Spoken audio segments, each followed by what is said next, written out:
Bien, continuamos, señores. Ahora, ustedes saben, cuando hablamos de un balance o de unos estados financieros, ¿no? Por un lado tenemos lo que son los ingresos y por el otro lado los egresos.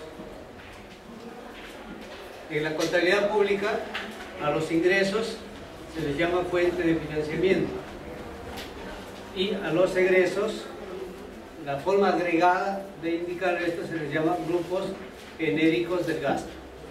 Entonces, estas genéricas del gasto no son otras cosas que las cuentas genéricas, o las cuentas agregadas, ¿no? Que están constituidas por las grandes agrupaciones de gasto. A su vez tienen subgenéricas y específicas. Todas estas, al igual que los ingresos, son aprobados por el Ministerio de Economía y Finanzas. Más que aprobados, son autorizadas. O sea, el INEP, a través de la Dirección General de Presupuesto Público, te autoriza. Y que, en resumidas cuentas, llamamos a esa aprobación del REP. Ejemplo, ¿no? Tenemos, por ejemplo, la cuenta genérica 1, que es de personal y de gastos sociales. ¿Cuál es la de personal? Obviamente los gastos de la planilla, todo lo que es planilla, están nombrados, está en presupuesto en el PAP, presupuesto analítico de personal, y la carga social viene de los cesantes jubilados, más la carga social que corresponde a todo lo que son seguros, prestaciones de salud, más lo que son AFP, ¿no? Que en el caso corresponda a la entidad correr con un porcentaje de las AFP.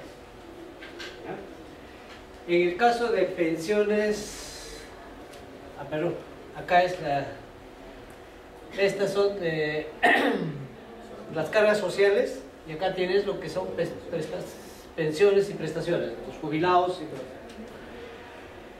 Bienes y servicios.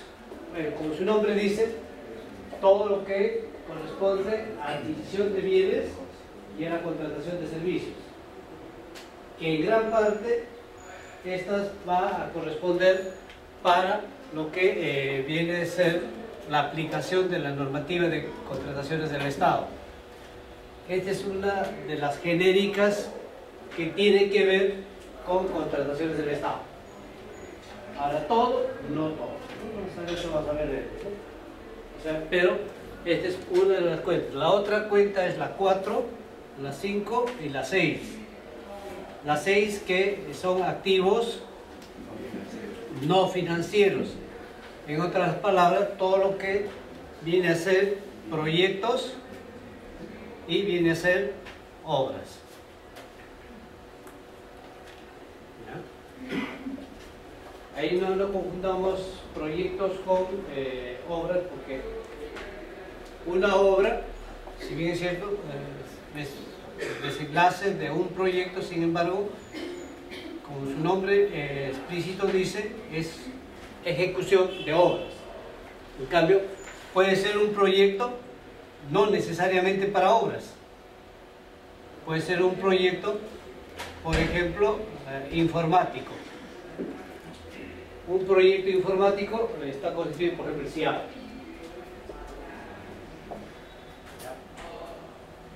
Pero en este caso estamos hablando de gastos de capital. En cambio, esta es gasto corriente. En cambio, acá es gasto de capital. Y si hablamos con codificación, todo lo que son gastos corrientes es a la 1 generalmente, y acá es el 2. Cuando hablamos del código presupuestal, ¿no?, de un proyecto o de una obra, su primer dígito es 2. cambio acá, cuando hablamos de gasto corriente, su primer dígito es 1. Y eso lo vamos a ver más en el código presupuestal. Un código presupuestal que responde a la clasificación y a la codificación, por lo que antes hablábamos al demónico, ¿no?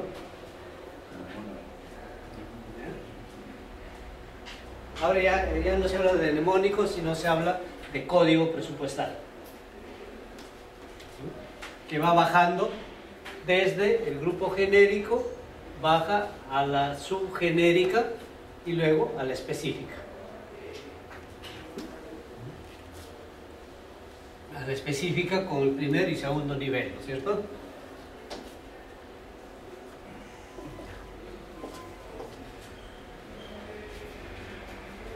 La clasificación funcional programática.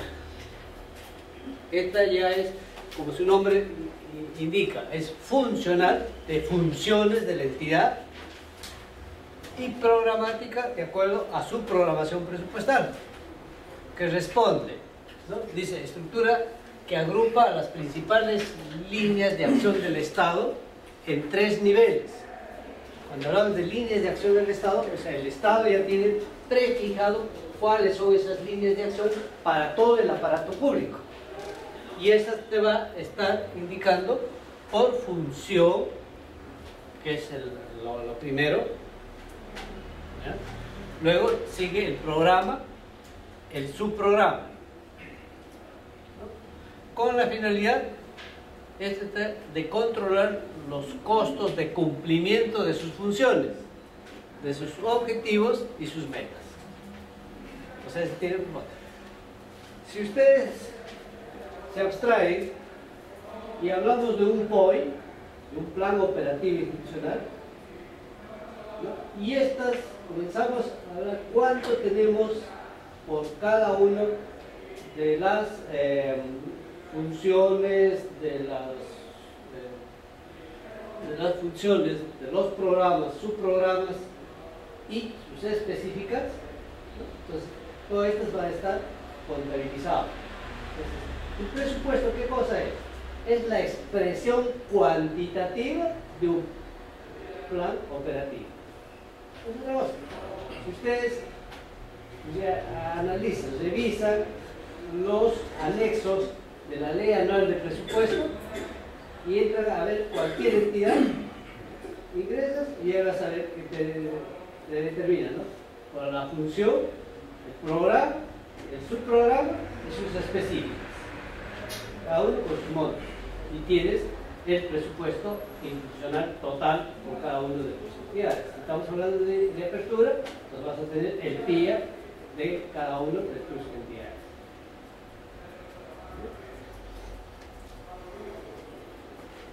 ¿Y a partir de cuándo dispones del PIA? ¿A partir de qué mes? Del primer día hábil del año. Obviamente después de haber aprobado tu PIA. A ver, si queremos hacerlo, ponerlo de acuerdo a un cronograma anual, ¿no? Tú tienes 2 momentos. Acá tendrás proyecto de PIA. ¿Hasta cuándo es ese proyecto de PIA? Hasta cuando sale la ley anual de presupuesto. Cuando es promulgada la ley anual de presupuesto, obviamente esta ley anual va a considerar tu PIA, porque es parte de esta ley anual de presupuesto. Entonces, una vez aprobado la ley anual de presupuesto, entonces la entidad, cada una de ellas aprueba su PIA. Aprobado tu PIA, que tienes que hacerlo antes que inicie el año, antes de inicio del año, ¿ya? Cosa que el primer día hábil del año empieza su ejecución del presupuesto. Pero tengo los fondos, pero no los puede usted. Entonces, ¿por qué esta entidad pública no convoca los 2 primeros meses y no paga tampoco los primeros meses? Porque siempre dicen que no hay crédito presupuestario, que no le transfirió los fondos. No confundamos conceptos de, primero, acá estamos hablando de programación presupuestaria. Hasta acá lo único que has hecho, todo esto es de elaboración de tu presupuesto, ¿sí? Entonces, hasta acá lo único que has hecho es programar y has aprobado. Luego de ello, recién viene su ejecución. Y en la ejecución, tú para que ejecutes tienes desde el primer día hábil del año hasta el último día hábil del año. Es la ejecución. Ahora, la ejecución tiene, claro, hasta acá lo único que has tenido es el marco presupuestal. Hasta acá es marco presupuestal. Hasta tienes autorización. Tu pierdes otra cosa que tu marco presupuestal autorizado. ¿Ya? Luego ya la ejecución es otra cosa. En la ejecución tú tienes que primero comprometer. Hay un compromiso. Luego del compromiso viene el devengado. Y luego, recién después del devengado, viene el pago, pagado. Pero para que comprometas, tienes que tener,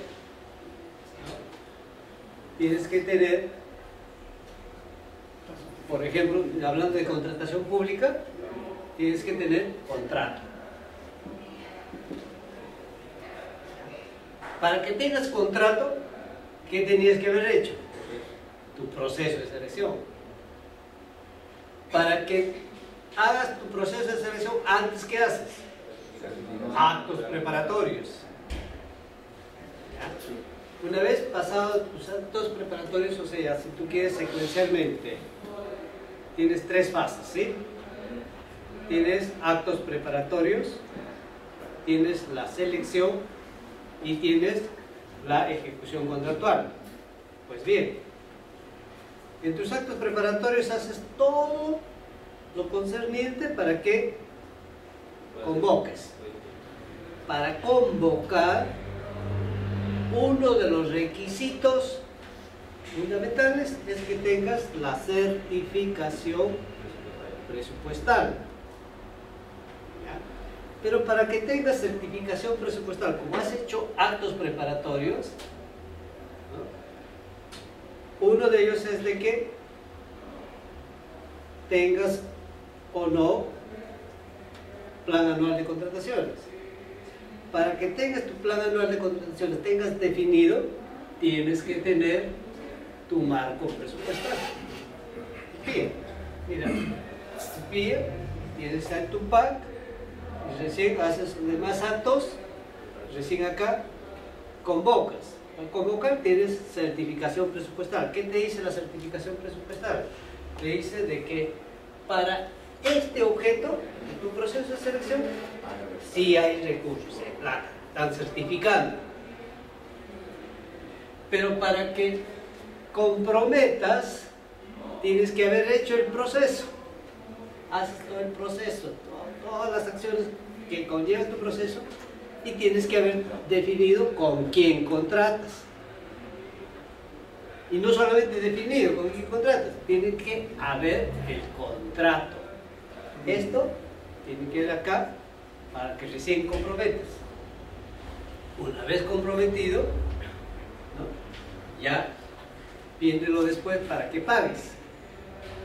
Pero antes de pagar, tienes que devengar. Para el devengado, ¿qué cosa tienes que tener? La conformidad.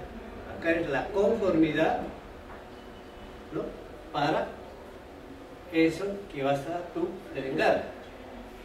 Recién cuando tienes la conformidad, recién giras tu CCI, o si pagas todavía con cheque, giras el cheque. Esa es. No es que yo ya tengo PIE y ya tengo para pagar, no. Tienes que hacer todas estas acciones que te estoy explicando, ¿ya?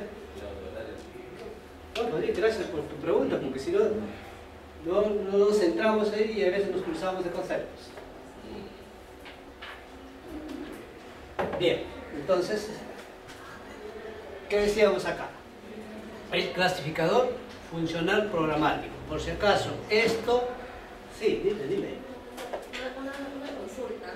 ¿Yo podría realizar una compra con una provisión presupuestal?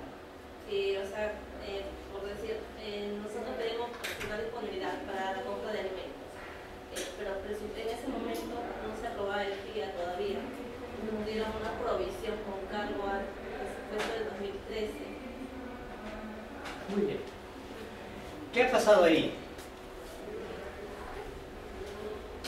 Está en...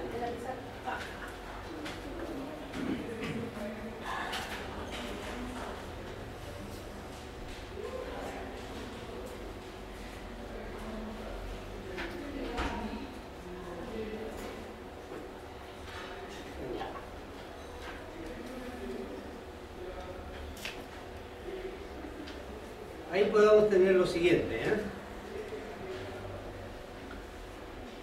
Estamos 2012 y 2013. Entonces, supongamos que casi en las postrimerías del 2012 vamos a convocar un proceso de selección. En este caso me hablas de alimentos.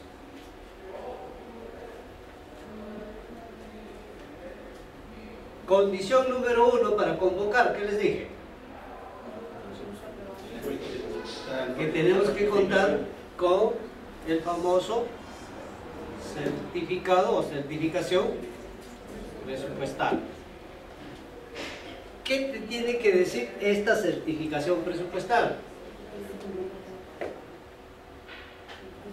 Que se cuenta con presupuesto. Que cuenta con presupuesto. Pero, oh casualidad, estamos, digamos, a inicio, ya para exagerar, ¿eh? Estamos inicios de diciembre. Recién nos hemos puesto la pila. Ya recién queremos, ¿no?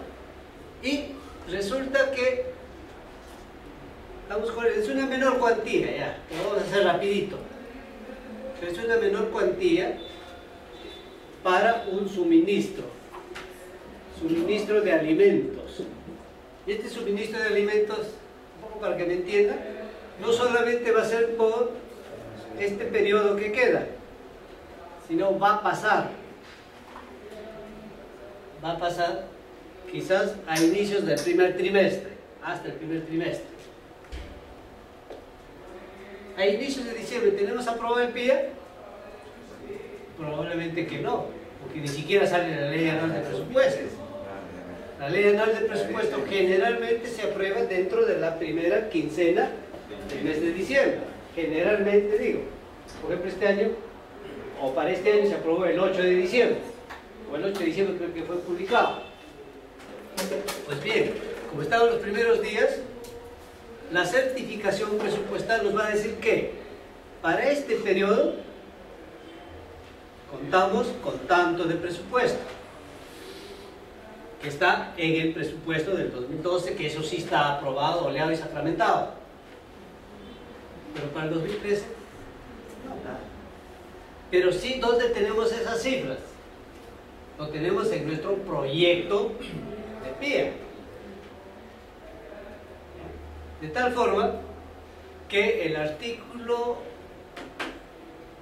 el numeral 5 del artículo 77 de la Ley del Sistema Nacional de Presupuesto, si es que no me equivoco, ¿ya?, te dice de que el funcionario que va a emitir el certificado presupuestal tiene que señalar cuánto de recursos cuentas para cubrir o para honrar el compromiso de esta convocatoria, y a su vez comprometerá recursos del siguiente ejercicio presupuestal.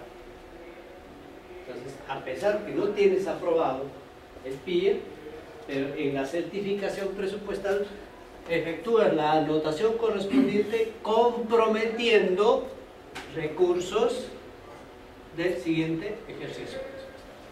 Eso es lo que pasa generalmente en el caso de obras. En el caso de obras que tú ejecutas en más de un ejercicio presupuestal, tú señalas cuánto tienes por lo que resta de este ejercicio y comprometes o aseguras financiamiento que tenga que ver con el siguiente ejercicio presupuestal. ¿Y eso significa que para el nuevo ejercicio se tendría que pedir una actualización presupuestal? No, ya no. Ahí Porque también. si te toman por el periodo, o sea, el saldo como dice usted, y el otro para el siguiente periodo te toman ya una previsión, no la disponibilidad en sí. Claro, claro, estás previendo, en esta estás diciendo que del siguiente ejercicio tanto corresponde. No es necesario actualizar la disponibilidad. Y ya. Es que acá estamos hablando la certificación presupuestal para comprometer al compromiso ya, o sea, para la ejecución que antes les hablaba, ahí sí tengo que tener, por ejemplo, si es una obra, tengo que tener con la valorización correspondiente para pagar. O sea, ahí entra ya también las otras áreas, como el área de logística, el área de contabilidad, el área de Control de tesorería. Así es. Entonces, cada uno de ellos, hasta donde yo sé, cuando existe en ese caso, solamente hay dos formas de hacerlo. Contra la presentación ya del comprobante de pago, y ya se compromete, se devenga ya para o si no, esperar después de hacer un juicio de grado. En ese caso es cuando no cuentas con... O cuando no se hace la primera figura. En esos casos, ¿cuál es la figura? Y ya entras a otro fuero, es cuando estuvo mal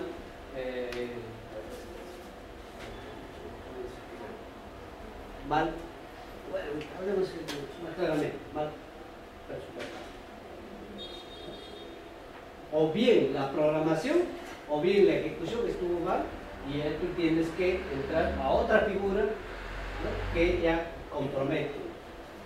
Ahí compromete. En cambio, si tú tienes un buen certificado presupuestal donde te está haciendo la anotación correspondiente que estás previsionando recursos a ser utilizados del siguiente ejercicio, pues no hay ningún inconveniente. Más aún, cuando formulamos el presupuesto, ¿no?, hay toda una prioridad.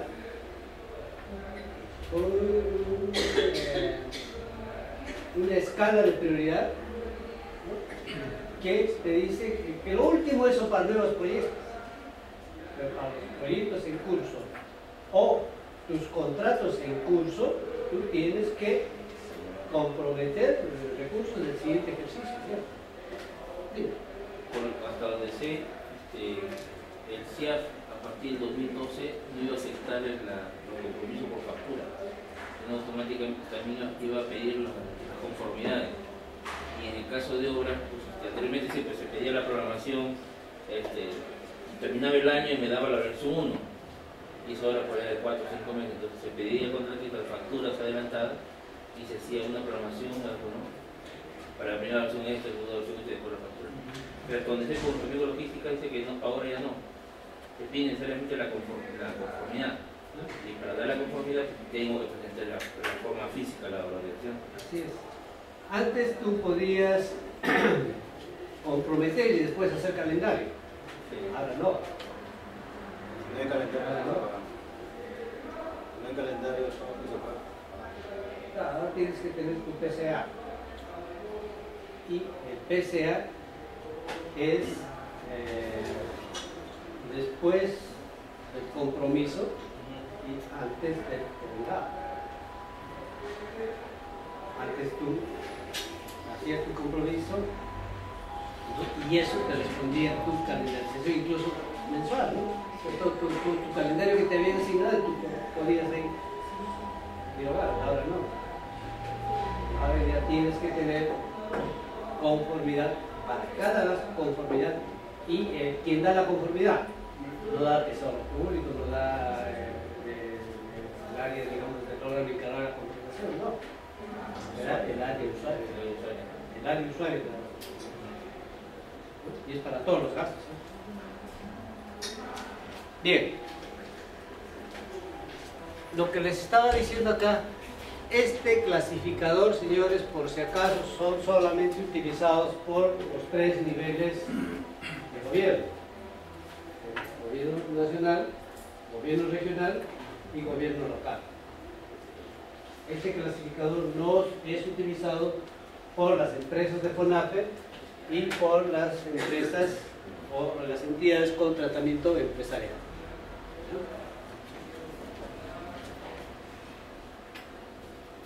¿Cuál es la diferencia entre actividad y proyecto? Esto sí es algo que debemos tenerlo bien claro.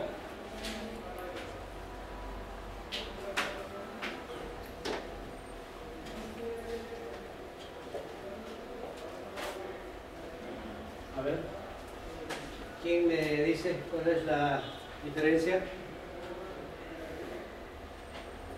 ¿O quién me da ejemplo de actividad y de proyecto? Una actividad podría ser, por ejemplo, un gobierno regional quiere brindar atención de salud a un grupo de la población que hace una actividad, utilizan buses médicos, nutricionistas, todos y realizan esa actividad. ¿Y proyecto? Ya proyecto viene en proyecto de inversión, o hay infraestructura. Genéricamente se puede decir que un proyecto es un conjunto de actividades y la actividad es una acción específica. No. Actividades, acciones, pero de carácter permanente. En cambio, un proyecto, no. Un proyecto es también acciones, pero con fechas fijadas o predeterminadas. Hagamos un ejemplo siguiente. Si aquí estamos hablando de salud, supongamos que la municipalidad X quiere ampliar la cobertura de salud. Entonces, para ello requiere ejecutar un proyecto. Ese proyecto se va a llamar la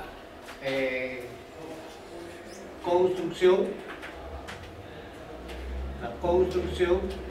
de un puesto de salud, o un centro de salud, un hospital, como se llame. Pero es un establecimiento de salud. ¿Ok?